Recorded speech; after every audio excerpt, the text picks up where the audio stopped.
ہم کریں گے ہر مظلوم کی حمایت۔ بسم اللہ الرحمن الرحیم۔ السلام علیکم، میں ہوں حرین فاطمہ اور آپ دیکھ رہے ہیں حمایتی نیوز HD چینل۔ نظر ڈالتے ہیں آج کی اہم خبروں پر۔ ملیر شاہ لطیف ٹاؤن میں پلاٹ تنازع، نون لیگی رہنما کی اسلحہ لہرانے کی ویڈیو وائرل۔ ملیر کے علاقے شاہ لطیف ٹاؤن میں پلاٹ کے تنازع پہ مسلم لیگ نون کے رہنما گل محمد مروت کی جانب سے اسلحہ کی سرعام نمائش اور دھمکیاں دینے کی ویڈیو منظر عام پہ آ گئی۔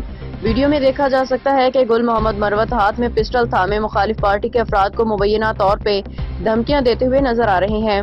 اطلاعات کے مطابق رہنما نے فائرنگ کی نیت سے ہتھیار اٹھا رکھا تھا، جبکہ وہاں موجود افراد خوف و ہراس کا شکار ہو گئے۔ ذرائع کے مطابق واقعے کے باوجود قانون نافذ کرنے والے ادارے تاحال کسی کارروائی سے گریزاں، جس سے عوام میں شدید غم و غصہ پایا جاتا ہے۔ عوامی حلقے مطالبہ کر رہے ہیں کہ اسلحہ کی نمائش اور دھمکیوں کے معاملے پہ فوری قانونی کارروائی کی جائے تاکہ علاقے میں امن و امان قائم رکھا جا سکے۔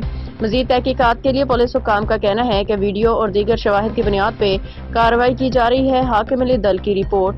اب تک کے لیے اتنا ہی۔ مزید خبروں اور اپڈیٹ سے باخبر رہنے کے لیے دیکھتے رہیں حمایتی نیوز HD چینل۔